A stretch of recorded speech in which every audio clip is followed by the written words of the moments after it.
It was the first consultation that I've ever had with any doctor. And the first thing he said to me, That's okay. it wasn't my fault. Absolutely.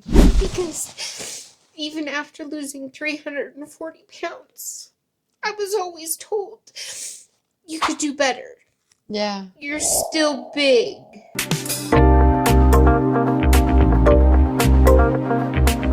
Hi, I'm Sabrina, a licensed massage therapist and certified cosmetic surgery specialist. And this is Talk Plastic Surgery, where we talk about the good, the bad, and the ugly. And today we are starting Series 3 with a bang. Lipedema bang, specifically. And we are in Salt Lake City with one of my beautiful patients. And today we're going to talk about lipedema. So without further ado, please welcome Nicole. Hi. Thank you so much for coming on the show, Nicole. I really appreciate you and sharing your story, because I know that it can be hard sometimes. It definitely is hard.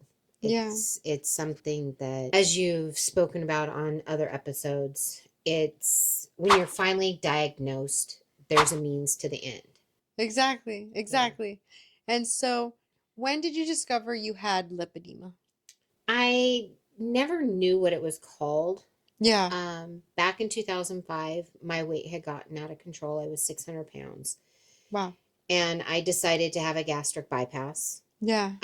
Once I had lost all of my weight, I had plastic surgery to remove excess skin, so on. Then I found myself pregnant in 2009. I was the pregnant lady that never gained any weight, which I was totally fine with.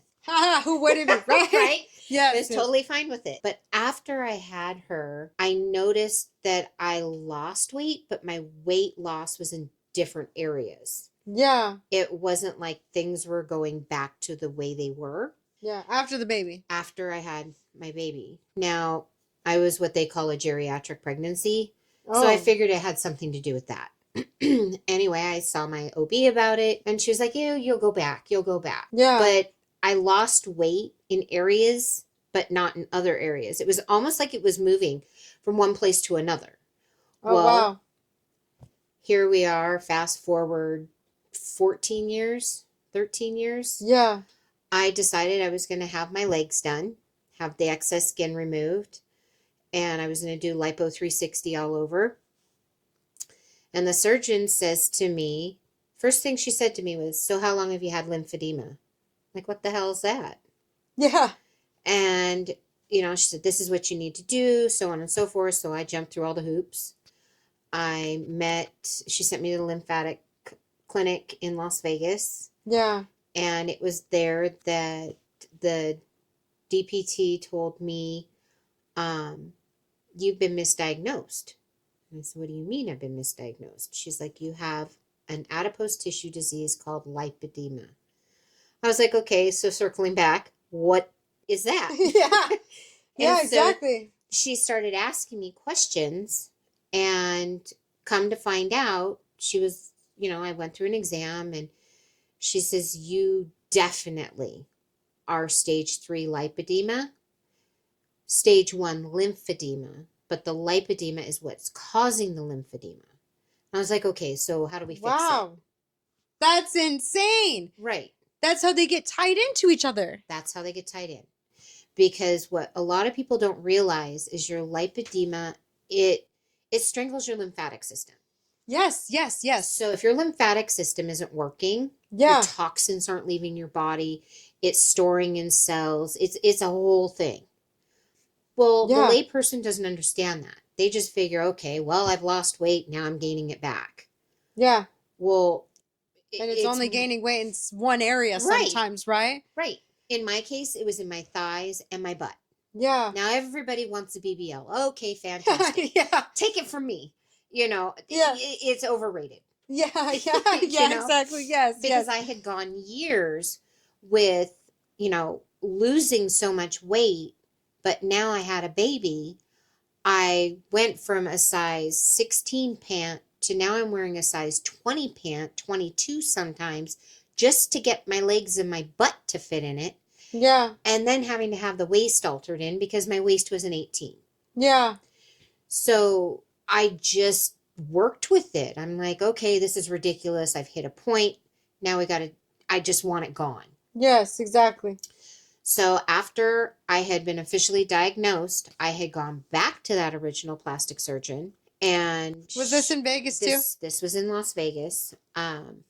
And she says to me, you need to be in compression round the clock. I'm like, we live in hell. Yeah. Compression is hot. Yeah. She's like, this is how your life is going to be. Yeah, exactly. And then she made the comment to me about there's two different types of fat in your body. And I was like, what do you mean there's two types of fat? And she said, the picture you have in your head of what you want to look like is not reality. Yeah. She was, because I'll be able to get out the liquid fat, but you have fibrous fat in there that is not ever going to leave. Is Yeah. always going to be there. And I'm like, well, what am I paying you for? Yeah, exactly. Yeah. Yeah. And it was one of those moments where I thought my thoughts were out loud. Yeah. And my stepmom Yes. was with me, and she looked at me like, I can't believe that just came out of your mouth. But seriously, I mean, like, how Right. are they going to just take your money if they can't actually help you? Right, Yeah. exactly. And that was my whole thing. Yes. So at that point, I was like, okay, all this has to stop. So I went back to the therapist that I had seen, and come to find out, her mother had lipedema. Now, Yeah. lipedema can be triggered by hormonal fluxes like pregnancy, which in my case is what they're tying it back to, but also genetics. Yes, it can be hereditary. It is hereditary in my case. Yes. My mother had it. Oh, wow. And did your mom get diagnosed with it? No, my mom was always told she had neuropathy, but the ironic thing about it is the neuropathy medications never helped.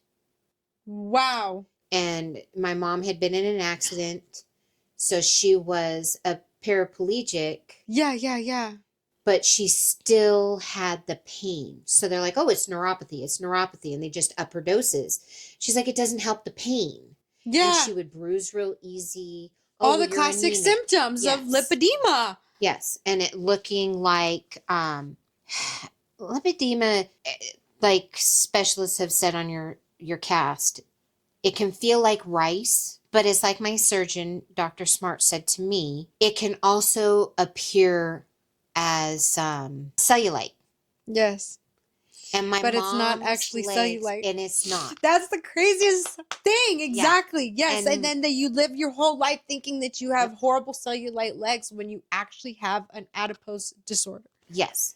And that was how it was with my mom. My mom, classic textbook stage 2. She had the wider rear end, the stovepipe legs, and her from her knees to her ankles, she didn't have any cuffing or any lipedema in her lower limbs, just in her upper limbs and up into the belly. And I lost my mom 7 years ago. So now that I've gone through this and I know the pain that she was going through, it's miserable. Yes, you exactly. feel like something's wrong. Everybody knows what a Charlie horse feels like. Oh yeah, no, I had one when I was pregnant with my daughter. Right. Yeah. Well, this adipose tissue disease, one of the factors is Charlie horsing. I would get Charlie horses that would literally start in the arch of my foot and shoot all the way up to my lower back to where I couldn't walk. I couldn't move. I ended up in the emergency room multiple times where the spasm is so bad that it doesn't release. Part of it, now that I know what I know, is because there's so much congestion and because the lymphatic system isn't able to expel the toxins like it should. Yeah. It actually floods the system to where the muscles don't know what to do with all this added acid on it. So it seizes. The only way they could ever get those Charlie horses to unseize were literally direct shots of Dilaudid, which is a heavy-duty narcotic. Oh my God. That's the only way they could get the spasming to release. Wow. So when you're living with lipedema, it is very painful. Oh, it's horrible. Did you start feeling that pain while you were pregnant? No, but I did after. Oh, wow. So after you gave birth, and where did you start feeling the pain first? In my sides of my legs. The Wow. sides of my legs were very, very, very tender. Wow. And so then after your lymphatic therapist told you that you have lipedema, and then the surgeon told you that, they could get rid of it, but they basically can't get rid of all of it. Right. What led you into finding your current surgeon? That would have been my therapist. Oh, wow. She actually gave me a pamphlet. She gave me a whole folder actually with all of her credentialing, everything that she had been through, her own story about lipedema with her mother, because cancer patients are also known to get the breast cancer actually can trigger it. Yeah. And it can affect just one limb. It could be proportional. Mostly it's disproportionate, but still lateral. So after I read through all of this, inside there was a pamphlet to the the Lipedema Foundation, and I Oh, the had one in DC. the one in DC. Gotcha. Yes. Yes. So I called the foundation and I Wow. said, I've been recently diagnosed with lipedema and lymphedema, and she was like, not unusual. Yeah. She says, do you know your staging? And I said, she said 3 and not quite a 1. Now, what people don't realize Yeah. is lymphedema is an autoimmune disease, or can progress into an autoimmune disease, I should say. Lymphedema. Lymphedema. Yes. But because I had the two, Yeah. she goes, you got to address the lipedema before you can address the lymphedema because they feed off each other. 100%. So I was like, okay, so I need a doctor. I need a doctor. Yes. I need a doctor that knows what they're doing. And Exactly. And what I had read online is in Europe, this disease is well known. Oh yeah, 100%. Treated every day. And South America. Those that are diabetic. Yep. It's that predominant over there. Yes. So here I'm reading women go to Turkey, they go to Switzerland, they go to Spain. Greece. Yeah, they go to Greece. Yeah.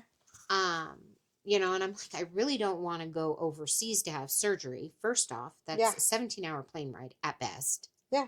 And already having a lymphatic problem, try mixing that with altitude and freshly out of surgery. Right. And and I always look at the fact that if I run into a problem, because let's talk my luck. If it's going to happen to anyone, it'll happen to me. Yeah. And now I'm a 20-hour plane ride away from my doctor. Yeah, 100%. They can't fix that over Zoom. No, they can't. And no other doctor in the U.S. is going to touch me. Yeah.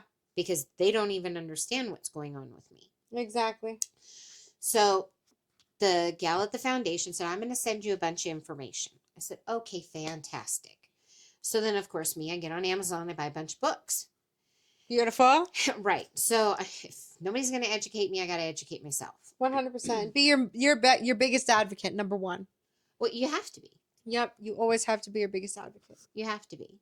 So I started reading and doing my own research, and the same name kept coming up. The same name. And that was the Roxbury Institute. Yeah.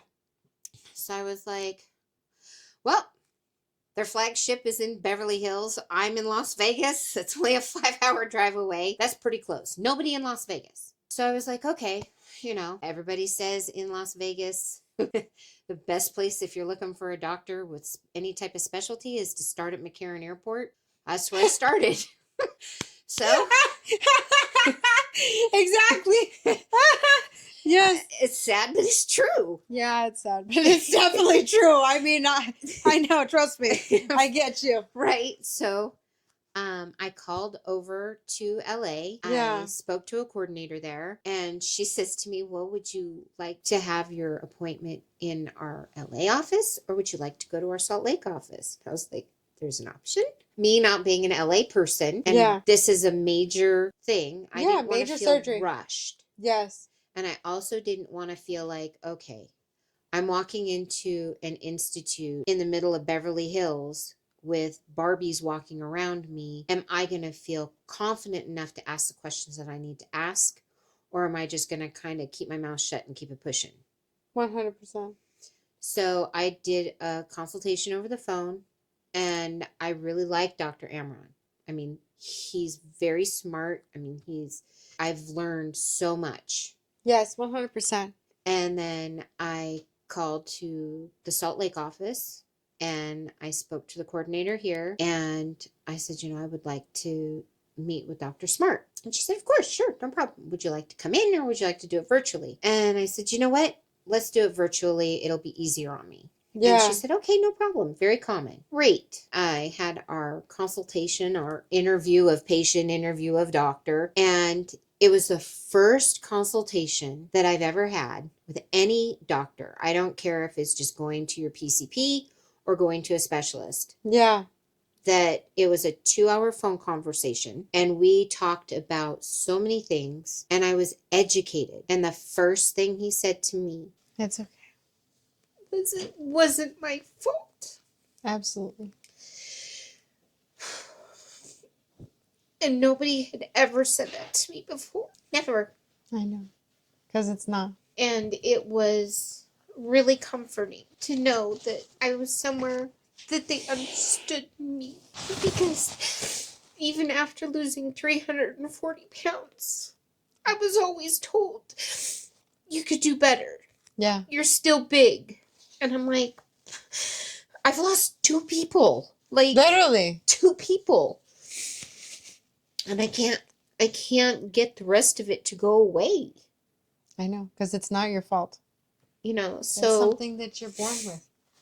And that's hereditary. Your mom was dealing with this too. Right. And so it's like I sit there and I think about it, and I'm like, pick me. Like, all Pick me. Pick me. Like, Yes, seriously. Exactly. And so I was like, okay, I had my parents on the phone, the consultation with me, because my dad didn't understand. A lot of people don't understand. They don't. They just figure you're fat. Yeah. Eat less, exactly. Exercise more, go to the gym. That it's your fault. That you are the way you are because of you. Right. No caring or understanding or anything. No. And it's like, well, you lost all this weight, you had a baby, and now you're fat again. Yeah. Well, I'm not, because I could literally get on the scale at the doctor's office, weigh one weight, then go back to another doctor, get on the scale, and I'm 40 pounds heavier. Like, how does that happen in 2 weeks? I know, exactly. Like, how does that happen? Like, inflammation. Right. Inflammation. But I'm told, oh, well, you're a Roux-en-Y patient. It happens. The body's smart. No, it does not happen. No, it doesn't. It doesn't just happen like that. Like, I can lose weight on a dime. Yeah. Because my stomach's only 4.5 ounces. Exactly. But I cannot, it is just not possible for me to gain 40 pounds in 2 weeks. No. But yet I have physicians telling me, nope, this is the problem. Yeah. You're eating your diet. You're not doing this. You're not doing that. Get in the gym. Blah, blah. And I'm like, I've done all of that. Yeah. And so to meet a specialist who could explain to me what I've been going through, it was like I had a brick lifted off of me. Now, it is a journey like no other. I was very hesitant when they told me, oh, I asked, well, what type of sedation do you use? Is it a general? No, we use transmumescent. I'm like, hold on. So I Google it. Yep. Because I don't want to sound like an idiot. Like, yes. What the hell is that? I'm like, wait a minute, I'm awake? Yeah, local anesthesia, right? Yes. Yep. And he started to giggle. He's like, yes, he said, yes, you're awake, but you're not awake. Yeah. And he goes, let me explain why. And so he, every question I had, there's always a why and a because.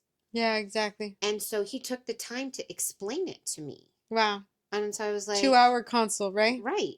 Beautiful. I had physically not seen my doctor till I came into town for my first surgery. Oh, dang. So all this was virtual? All of it was virtual. Wow.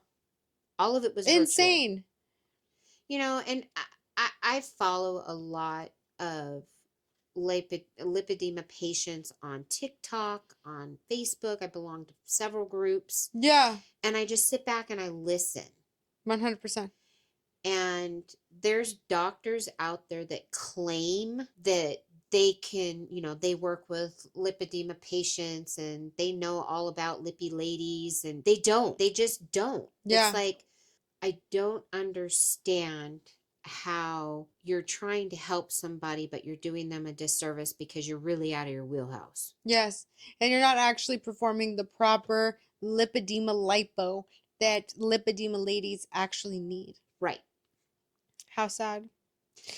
And it's when I came into town for my first surgery, and that was last February. Yes. I had my circumferential thighs done. That's from the knee to the pelvis. And I was scared because I didn't know what to expect. I had plastic surgery before. I've had liposuction before. So they say that you never, the body forget, they lie.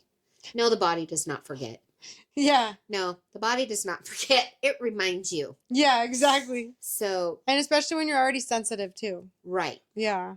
And so I'm very, very protective of my legs, especially the sides. Yeah. I don't know why on me it's the sides. Some people it's the tops, some people it's the backs. But me, it is the sides. Yeah, the like sides. right in through here. I mean, if you were to poke me, I'd probably punch you. And I have. I know, right? You have. Yeah. That's why I'm like, yeah, I don't think that's a good place.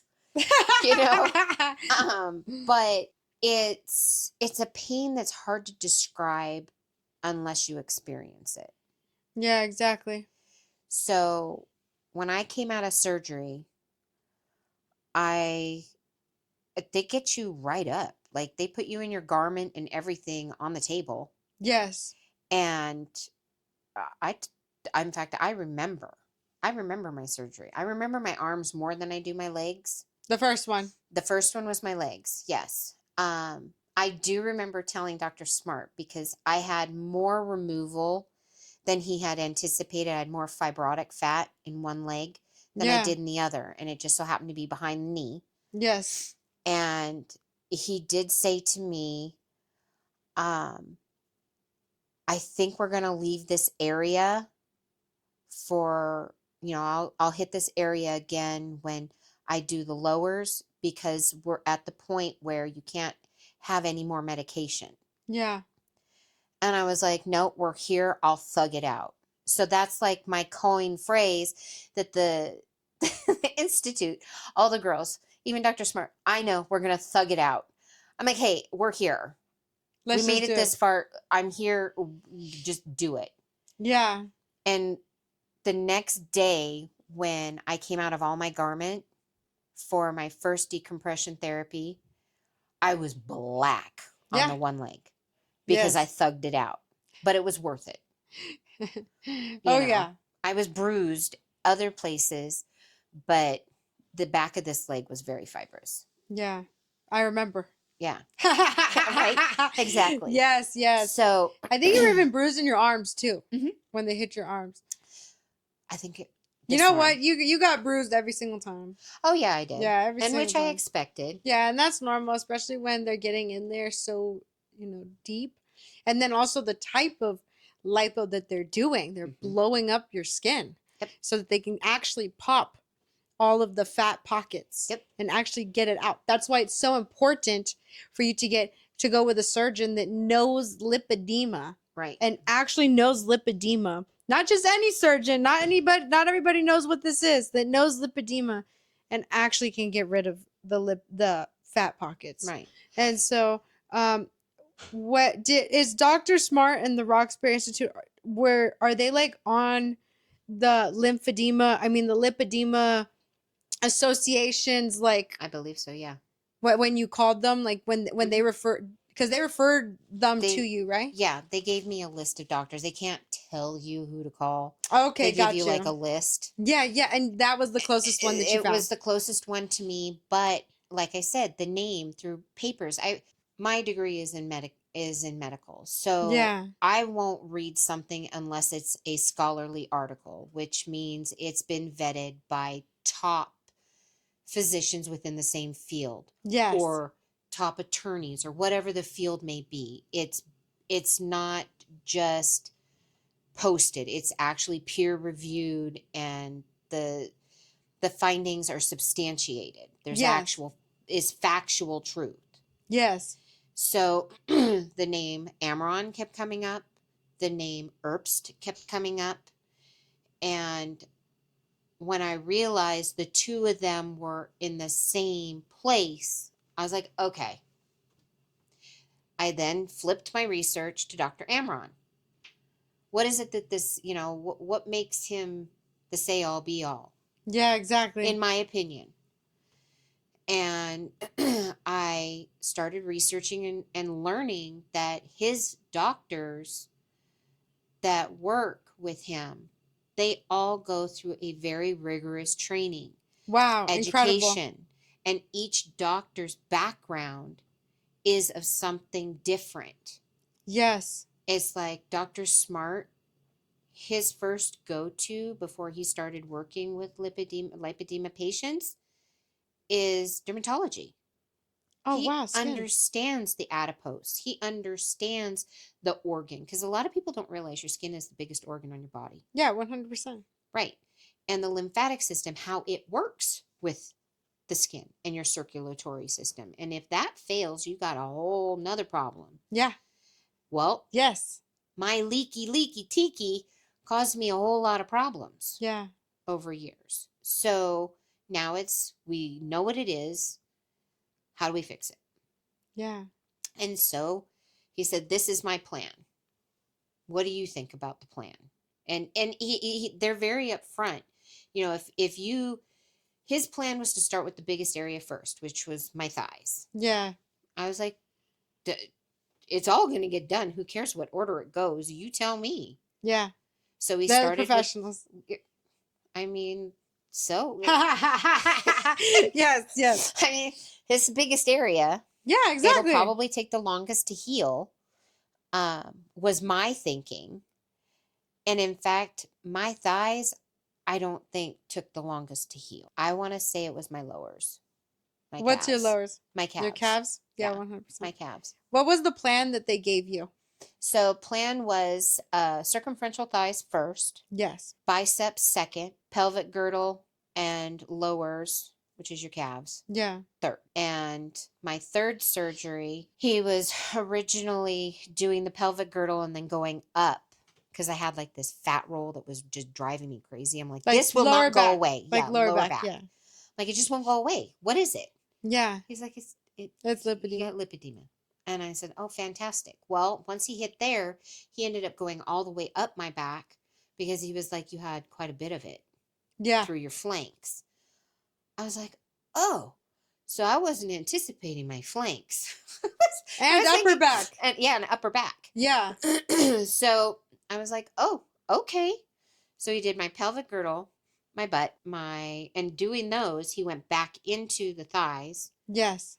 And then when he did my lowers, he comes back up over the knee and on the inside of the knee. Yeah. Yeah. So it was a whole thing. It was a whole thing. My last surgery was the hardest on me. Yeah, 100%. What do you feel like made it the hardest? Well, J-plasma was not a walk in the park.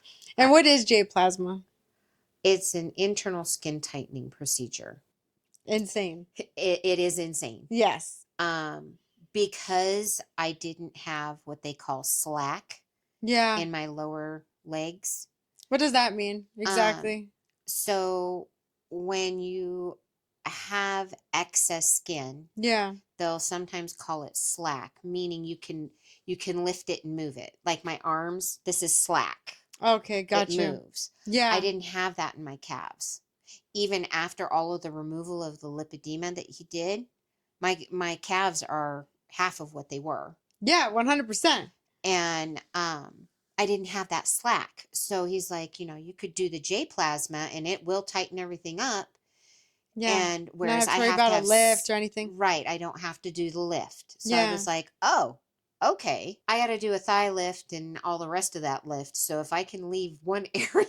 Especially the calves. Like it's I can imagine it would be hard to get like your calves lifted and all that Right. stuff. Yeah. And let's be honest, everybody's got a bit of their own vanity. Yeah. I am worried about the scarring. Yeah, of How is course. that going to be? Yeah. You know, because every surgeon has told me, oh, it's just like pants. It'll be a pants seam. Okay, I can do that. Yeah. Well, how are you going to do pants seam on the On the calf? calves. I know exactly. Like, so No. I opted for J plasma. Yeah, absolutely. You know, so and But enough. definitely was the hardest. It was. You know, if Oh, yeah. anybody knows, I definitely know. I was there. I lived it. I lived it. I saw it. Still is pretty tender. Yeah, it is. And It so is. then how is your do you feel like do they feel like you need to have another procedure done? We will find out tomorrow. We'll find out tomorrow, guys. We will find out. When I Yeah. came out of surgery with this last one, Yeah. he didn't want to comment on it Yeah. because I was still full of fluid. He's like, we can talk about it at your 6-month post-op because, you know, you should have significantly less swelling. But because I am a big removal, he said it could take up to a year for all of the swelling to really truly dissipate. And that's after the last surgery, right? That's not even from the first surgery. That's after the last surgery. So Yeah, I'm looking 100%. at May. Yeah, you're looking at May 100%. He's like, you know, and I don't want you to ever feel discouraged or you didn't do something right. He goes, because you've done everything right. You've done what I've told you to do. He goes, you're going to. The hard thing with this is you will forever live in compression. Yeah. Compression. You know, that's especially because you have lymphedema too. Right. Yeah. It's one of those things that is frustrating because you feel like you're almost double layering. Oh, 100%. Yeah. Because they're tights. It's not like wearing pantyhose underneath a pair of dress pants. Yeah. You know, where it's much thinner. It's thicker. Your compression is very important. Yeah, super important. It's very, very And you have important. to find something that you like because you are going to be living in it. Literally. Yeah. And there's compression garments out there that are just like leggings that you don't have to wear anything over them. Yeah. You know, there's a couple different brands, but you have to. Cheaper is not always better. No, cheaper is definitely not always better. It really isn't. I tried. Yeah. Yep. I tried. Yeah. But good compression will run you, and this is something everybody should know. Yes, yes. Tell us. Do tell us. Good compression at the least is about $85 a pair. And is that for like the full, like? No, that's or is just that just leggings. the leggings? Wow. Yeah, like the compression garment that I'm in right now is $195. $195? Yes. But that's a full body minus full arms. Body. Yeah, minus arms. Does it go under your breast? Yeah, wow. It's a little jumpsuit. It buttons all the way up. Oh wow. Yeah. And have you had this one since day one, like back in February, or did you just recently get this one for this procedure because of the calves? No, I was in the same garment in February. Oh, you were? Yeah. Just this is a smaller garment. I'm ready to downsize again. That's awesome though. That means that you're coming down. Oh yeah. So my first garment was a 3X, and that was when they did my thighs. Then when I had my arms done, I wore like a little bolero, and it came all the way down, and for the arms. It was a whole like shirt type thing. It was actually really comfortable. Then when I came in May, I had made the comment that I felt like my compression wasn't right. And they all giggled at me, and they're like, because you're a lot smaller. Like, well, there's no way I'm going to fit in a 2X compression. There's absolutely no way. And one of the OR nurses, she's a nurse. If she heard me call her a tech, she'd probably pull my hair.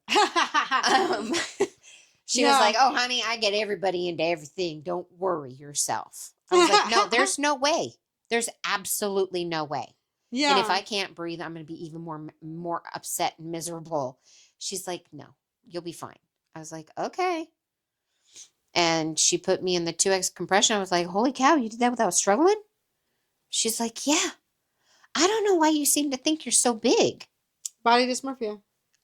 Totally. Wow, that's insane. Right. So now you're ready to go into a smaller one? I am. Yay! I am. Did you get this from them? Yes. Each Oh, of your perfect. surgeries, you get 2 garments. Oh, great. Yeah. That's perfect. Yep. You get 2 garments each surgery. So I had to replace 2. So because they were too big. But yeah.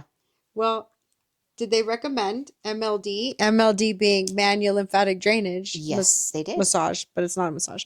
But did they recommend MLD to you? Yes. And did they do it straight out of the gate? Yes. Incredible. Yeah. No, he told me. Yeah. So in the consultation, he went through kind of the rundown. Yeah. And he said, when you get back home, you're going to have manual lymphatic massages. I was like, okay. He goes, before you go home, you'll be having them every day. I was like, okay. And then he goes, but I need you to find somebody who's certified to do this. Not everybody knows what they're doing. I was like, okay. So there's me off to a clinic that claimed to be certified and so on and so forth. And it ended up being a disaster. Oh, wow. Oh, yeah. It was a whole thing. Yeah. It was a whole thing.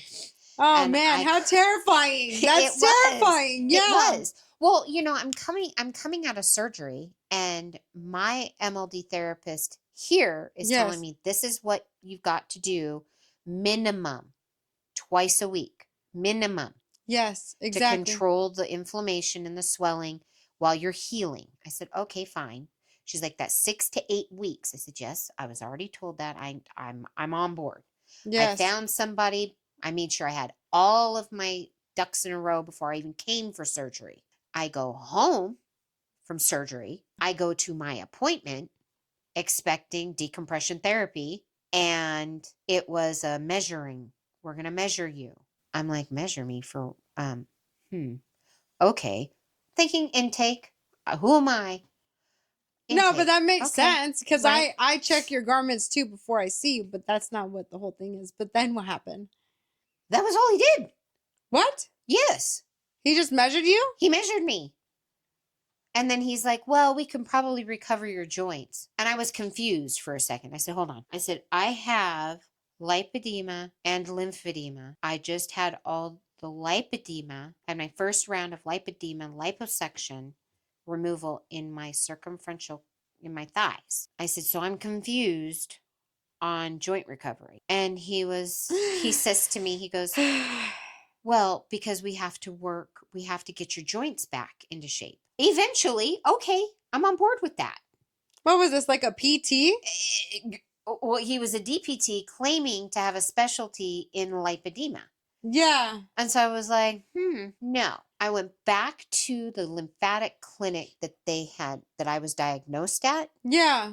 The therapist that I had seen, she was on maternity leave.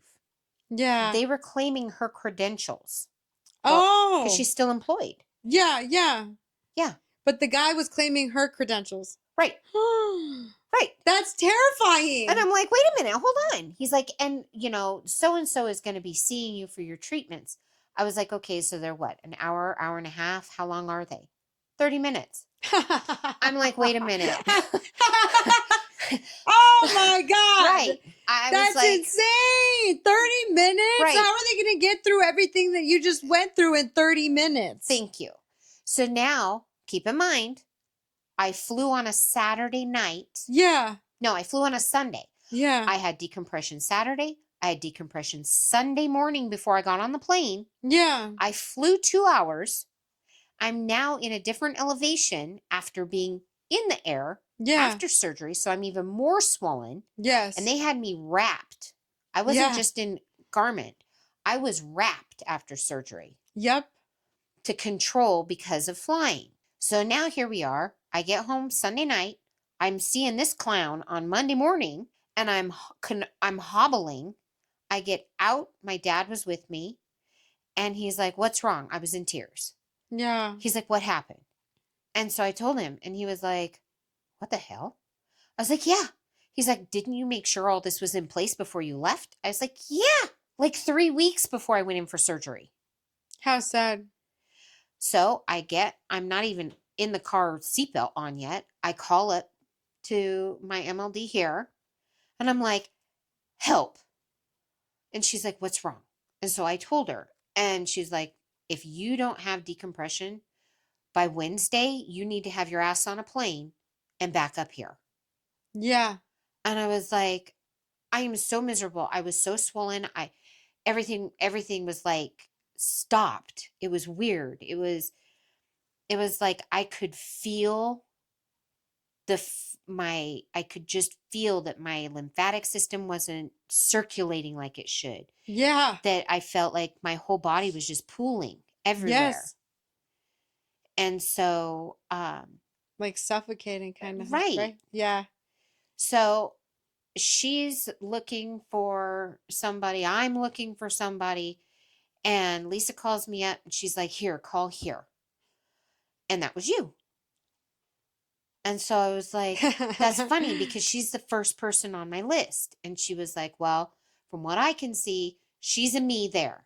And so I was like, "Okay, fine." So I called and I explained to you what I was going through. And you were like, "I will see you Wednesday." And this was in February, right? Yeah. Yeah. And so did I come to you or did you come to me? I I don't even think, remember. Did we do mobile? I think we did mobile.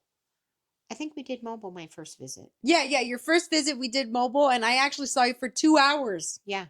Because I was like, because all the areas that you had done, and because you are lipedema, I was like, for the first one, I at least need 2 hours because I know you're swollen. I know you were on an airplane, and there's just no way. Like it takes me like 15 minutes alone to open up your lymphatic system and to start the decongestion process. Right. And then I have to work each quadrant. Yep. And it's a lot. Yeah. It's a lot. So for them to say 30 minutes, that blows my mind. You And no, and then on top of that, they do lipedema, like that's their specialty. right. I'm like, Big time. Right. That's crazy. Right. But wasn't it even more crazy after the first time I saw you and how better and you already felt and Oh, how yeah. less swollen you were? Oh yeah. Yeah. Yeah, it was insane. Because I notice it every time I see you, you open up my lymphatic system to where I can actually feel the circulation. I can feel that, I drink a lot more after because it's like this, I don't know, it's really weird, but I do. I drink a lot more water. I'm flushing my system. I guess that's the word.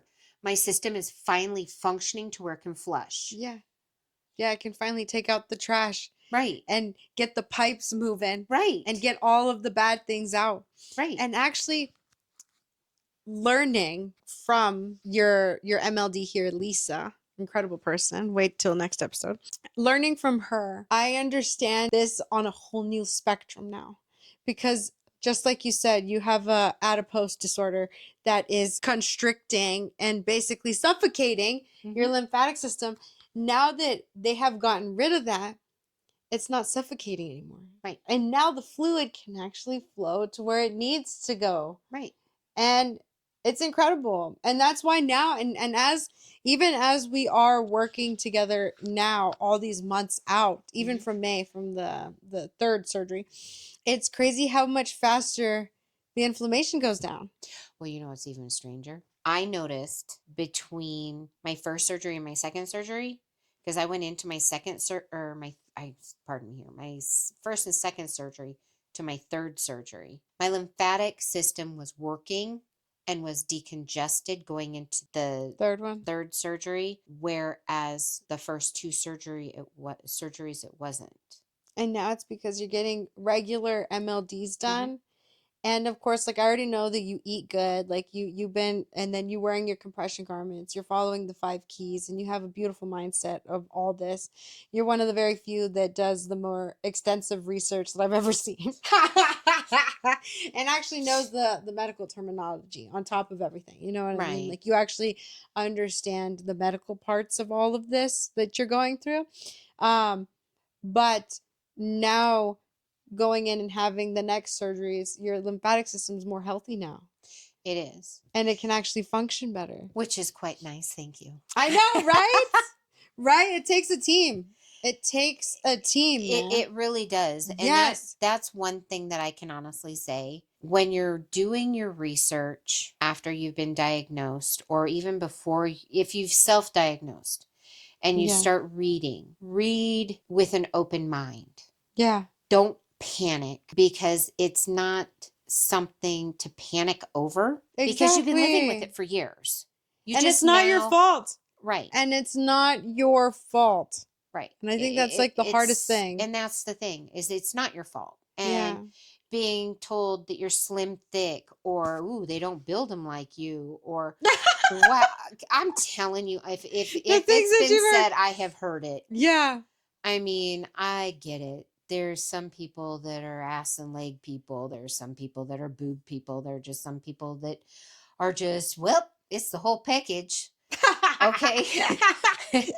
But at the same time, our society is cruel. It's always having to measure or compete with the Joneses. It's like, Yeah, exactly. I have daughters, and it's very hard for me to know that this is a genetic disorder, that I could very easily pass it on to one of them. My youngest daughter is my biggest concern. What have you done to see if they have lipedema?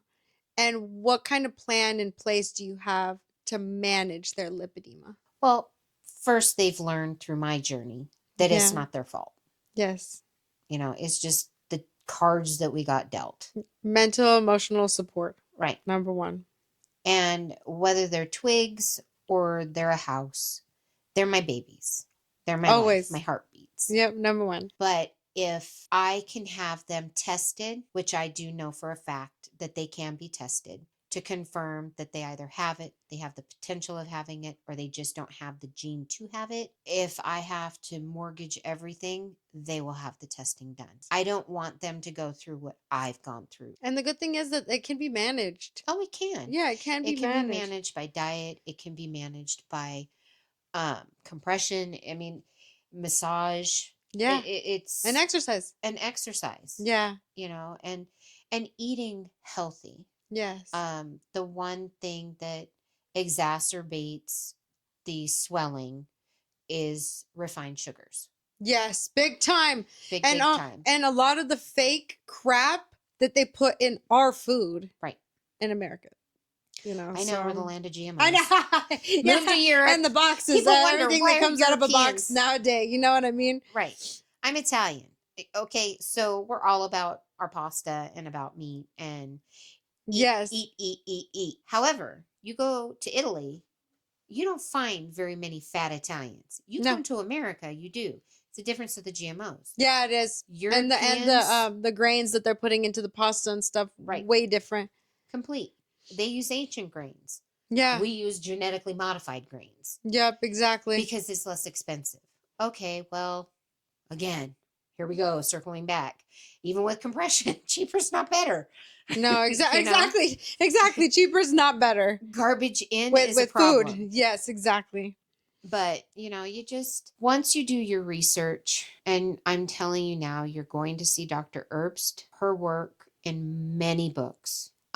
There's a book that I've been reading that is written by an Italian doctor, and she quotes Dr. Herbst's work. Wow, I love that. And her clinic is in Tucson. Yes. And so that's where the research team is for this disease. For lipedema specifically. And tying it into not neurological, but circulatory problems, right? Yes. So lipedema, the tie between lipedema and circulation and all of it. Because once you strangle, because see, people don't realize that your lymphatic system is part of your circulatory system. It is. They actually call our lymphatic system our second circulatory system, That's but the thing exactly that right. pumps our circulatory system is our heart. The thing that pumps our lymphatic system is movement and our muscles. Right. And with this disease, it slows you down. Yeah. So your movement slows. And because your movement slows, you're slowing your lymphatic system down. You have all this adipose tissue that's strangling your lymphatic system. I At know. some point, you're either going to end up 6 feet under or on someone's mantle. Let's just be honest. In your case, your dad's mantle, right? That's how you would answer. Oh my God. Oh my So God. when I started this journey, my family's whole thing was, yeah. my dad was, I love my dad. He's a great man. Yes. But he can be just very blunt sometimes. And he's like, I'm not going to allow this to kill my child. No, absolutely. And that's why, thank goodness for dad. And, thank goodness that you found Roxbury. And thank goodness that now. I found you. Yeah, that we found each other. My other part of my medical team. Of course. And so. It's stuck with me for life. Gladly. I love you and your whole family. Yes. And so, that's why I'm so grateful for you coming on the show and shedding light on lipedema, because I've actually had so many patients that they can't wait to watch these episodes because they all have so many questions.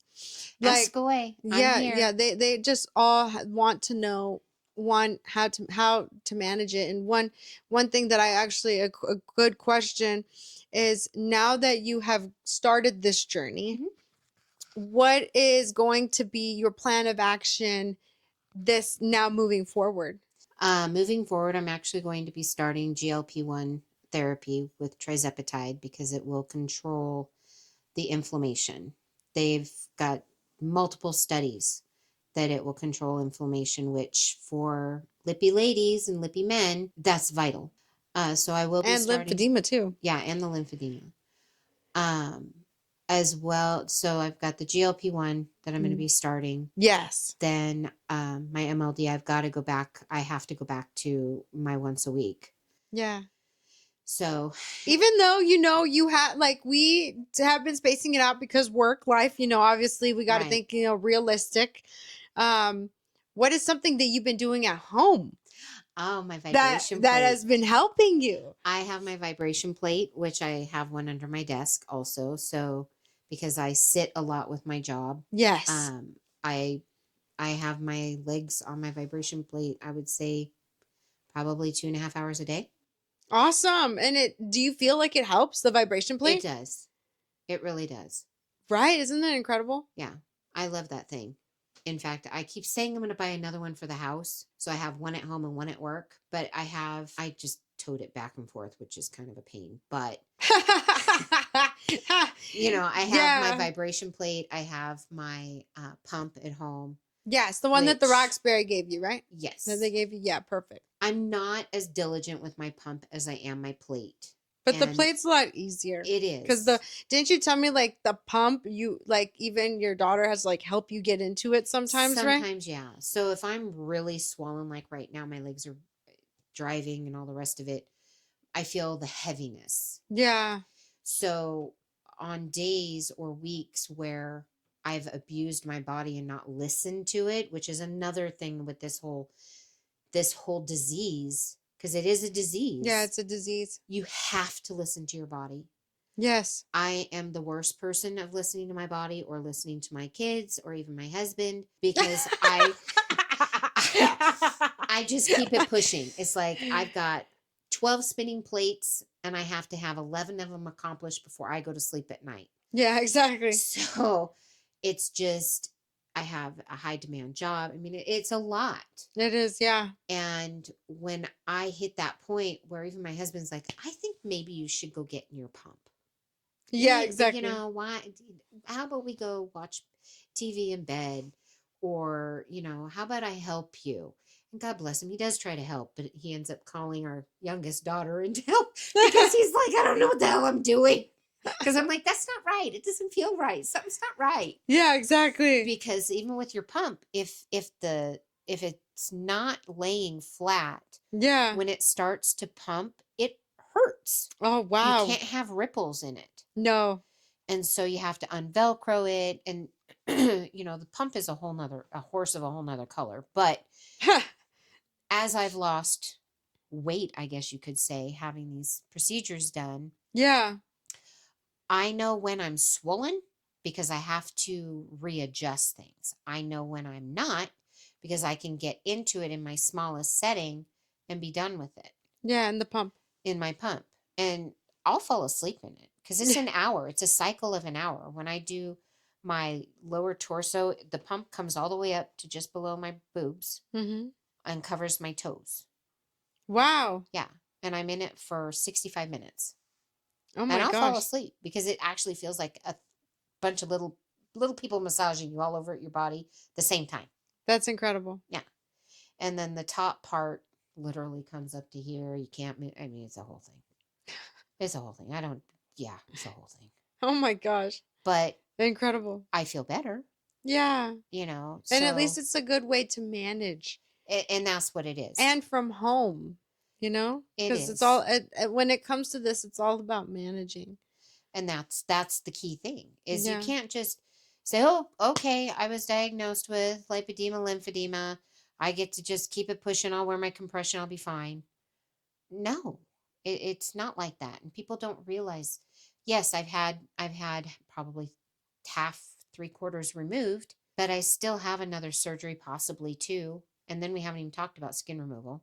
Exactly. So it's an ongoing process, but there is a means to the end.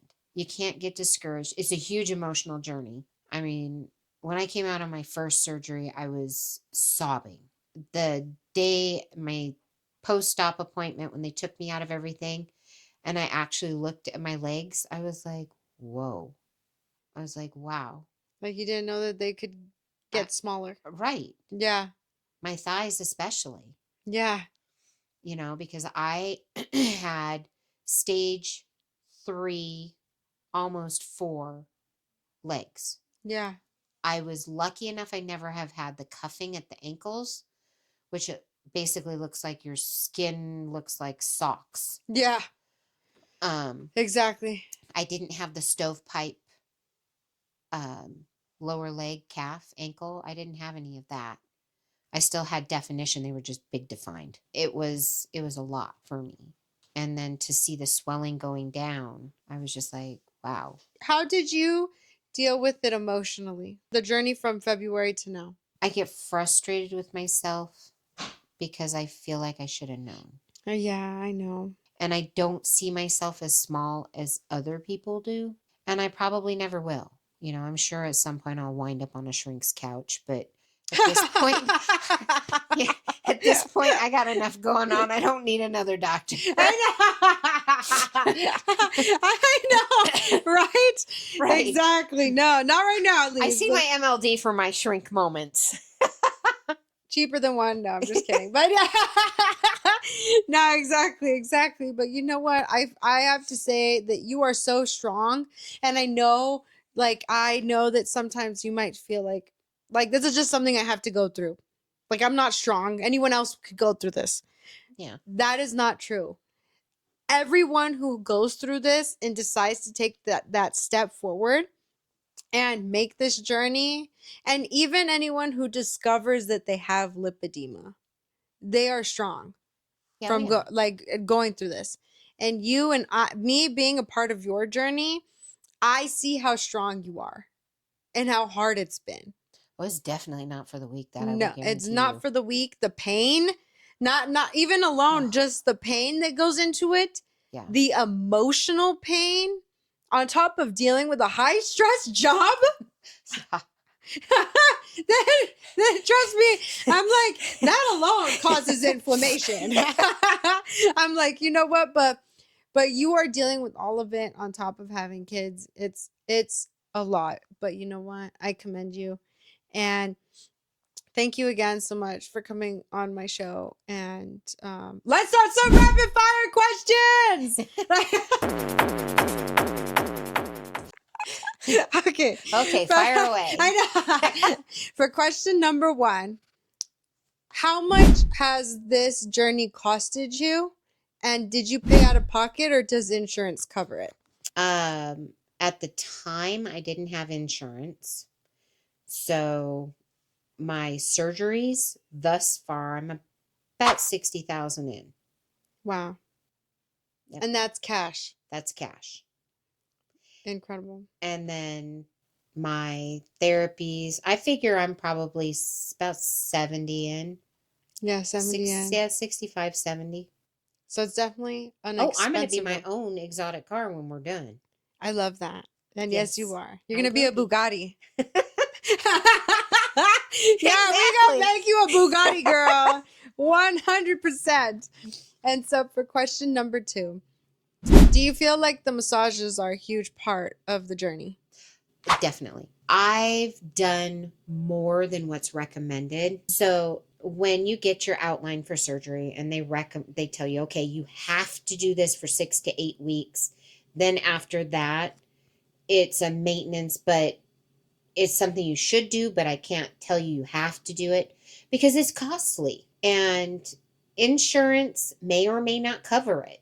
But at the end of the day, I'm making the investment in myself. So, and it's tough. I mean, it is hard, but you just have to budget. It's like there's certain things that I like to do that I have given up because I picked me for the first time. And are you happy? I am. Yes. Because the more that I listen or read on the various blogs that I belong to, we all have one thing in common. We always put ourselves second. And that's because of years of being devalued. And at some point, you have to just say, you, I'm first. Thank you. I am worth it. Yes. And I want to see my grandchildren.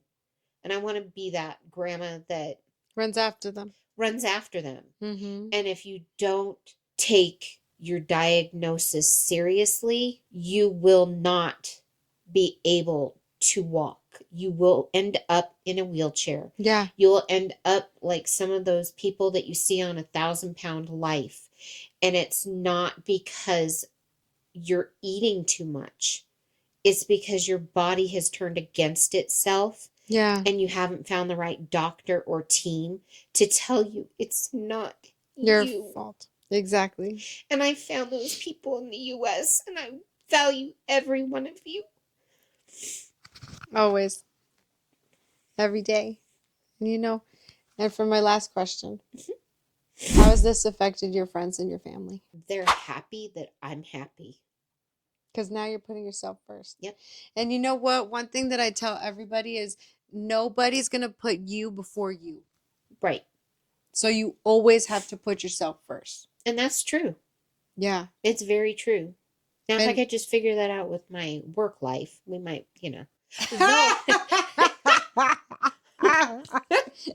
What do I tell you? I know. I'm always like, girl, like, if she watches this, then we'll see. Yeah. Oh my God. But you already know what I tell you. Right. I'm like, yeah, exactly. No one's going to put you before you. So you always got to put yourself first. This Even is with our true. kids. I love my daughter and I will do anything for my daughter. And this is like from me personally, is that I know that I'm her first teacher and I'm going to raise her to go off and do great things on her own. But she's going to grow up and she's going to leave. And I learned this from my mom, from putting me and my brother first. And when we left, it was like the end of the world, that we have to put ourselves first. Right. No one's going to care about us more than us. Not our parents, not our kids. Right. We come first. And it's interesting that you say that because my mom always put my brother and I first for everything. Yeah. And then when we both got married, had families of our own, she was granny on the fly. My brother needed her.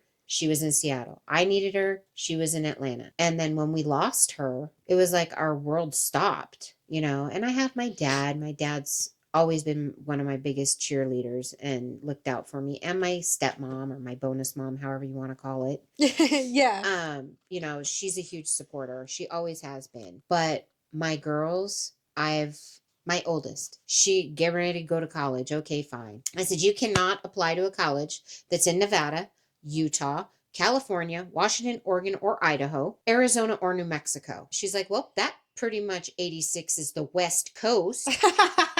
I was like, anything Midwest to the East Coast, you go. Yeah. I want you to find you, and you put you first. I don't want you to be me. And she did. Even though I know they've been a huge support system. Oh, they are. Like Mackenzie came home and she's like, no, I'm taking a leave from school. I'm taking a leave from work. I'm coming home. I'm going to go with you for your surgeries. I will take care of you. I was like, okay. And then my second surgery, my best friend. Like sister. Yeah, like sister. She's more like a sister than a best friend. Yeah. She came with me, and Adrena, my youngest, she was pissed because she didn't get to come and take care of me. But she here now. But she here now. My spicy. The spicy one. The spicy one.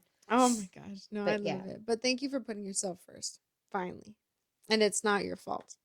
And for everyone watching, it is not your fault either. I know that you've been told that you're fat, you're obese, that you have cellulite legs, that you have all these things. It's not your fault. And if you think that you might have lipedema, go get checked. Best advice that we could give. And for my last question that I'm asking everyone who comes on this segment, if you have any advice to give to somebody who wants to go through the lipedema plastic surgery, what advice would you give them? Go to the Roxbury. I put that on my mother's grave. You know what? That reminds me of the movie A Night at the Roxbury. Go to the Roxbury. I do. But yeah, you know what? That's excellent advice. Excellent. I have had multiple medical teams. I have medical issues because of my weight and genetic disorders, and they walk you through everything. They still call me and check in on me. Yeah, they have been. And just me being a part of your journey, I have watched them literally contact you, Zoom you, having us send pictures, making sure that you are healing exactly where you need to be healing. Right. And they've been on top of you. And aside from even just having plastic surgery, not even lipedema surgery, that is the kind of care that you want. And you deserve. Yes, and that you deserve. You deserve a surgeon who is going to care about you and be there for you and treat you like family. Because if you're not going to someone who's not treating you like family, then you probably shouldn't be going to that person. My surgeon, Dr. Smart, calls me. Exactly. I don't get just a phone call from his staff. I get a call from him. If his head nurse tells you Dr. Smart's going to call you, he calls you. Dr. Amaron's going to call you, he calls you. That is how the Institute works. Yes. And I have been with enough doctors to know good ones from bad ones. Yep, exactly. And I managed my mother's care for 9 years after her accident. If you do not have a physician that you can talk to or call and request a call back from them, you're not seeing a physician. Right doctor. You're a number. You're not a patient. Exactly. And after going there today, this is all they do is lipedema. Yep. Like that's literally Roxbury Institute of Lipedema. Yep. And especially, and if you are looking at this from a lipedema standpoint, you want to go to someone that's all they do is lipedema. You can't go to just any plastic surgeon. And if you do go to a plastic surgeon, they say they could get rid of your lipedema, and you see them doing like tummy tucks, breast augmentation, and all these other things. I'm not gonna even just like cap, as the children say. Like you need to rethink that and go to someone who only specializes in lipedema, because when you have a condition, you got to go to someone who specializes. Yeah. And the quickest way to cut the fat is tell them, do you know what lipedema is? Exactly. Ask them, do you know what lipedema is? I'm telling you right now, $1 to a donut. They're going to be like, what's that? I'm having to educate my own primary care physician on my disease, and he's the assistant chair of a medical school. Exactly. What does that tell you? It's not written in. It's not written. It's not written And in the new medical curriculum. journals are still coming out. Right. Every day, every year. This last year, I think I've seen the most about it, because people are finally figuring out, wait a minute, hold on. It's not menopausal weight. Oh, that was the latest one. That was the latest one. Before I even met Dr. Smart or Dr. Amron on my team. Well, you could have premenopausal weight. What? First off, my mom didn't go through menopause till she was 70. Next, I think I would know. Yeah. I'm not having my own personal summers, thanks. So I'm good. I know that that's not it. And my OB already told me that I'm not even close to being in menopause. And also in your particular case, as someone who's worked with lipedema patients, and if you know lipedema, you can look at you and instantly know you have lipedema. Right. I can pick out lipedema. I can stage you just standing in the grocery store. I know. For real. I literally did that today at the airport. I was like, oh, she has lipedema. Right? I do it all the time. And I can also I can pick out a gastric bypass patient, like a fleas on a dog's ass. There's a difference. Come here for all of the what do you call those? Like what you just said, fleas on a dog's ass, and then dollars from donuts. That's like my favorite thing about you. Cliches, like literally everything. Oh my God, you should hear when I'm working on her. I'm like, well, it's true. I'm going to use that. I'm not a doctor. I know exactly. I'm not a doctor, but I have. I have researched, I have read enough, I have been through enough to know a Roux-en-Y patient, how we lose weight. Yeah. Versus my sister, she had the newfangled banana, what do they call it? Honestly, I have no idea. I don't even know what that means. Wait, is that where they It's the new procedure. Yeah, wait, no, because with you, nothing goes through your small intestine, right? Yeah, no, I'm a complete bypass. Yeah. And you know what? We'll talk about that more on Segue with Sabrina, the new spin-off series that is coming in series number 4. But on that note, thank you so much for coming on my show and being my number 1 for series 3, all about lipedema, and sharing your story. I am so grateful to be a part of it, and I love you. And I love like your whole family and everything. Well, thank you for being my rescue. Absolutely. My hero. And you're mine. Okay, without further ado, guys, like, share, subscribe, hit the push notifications for all things plastic surgery. Bye.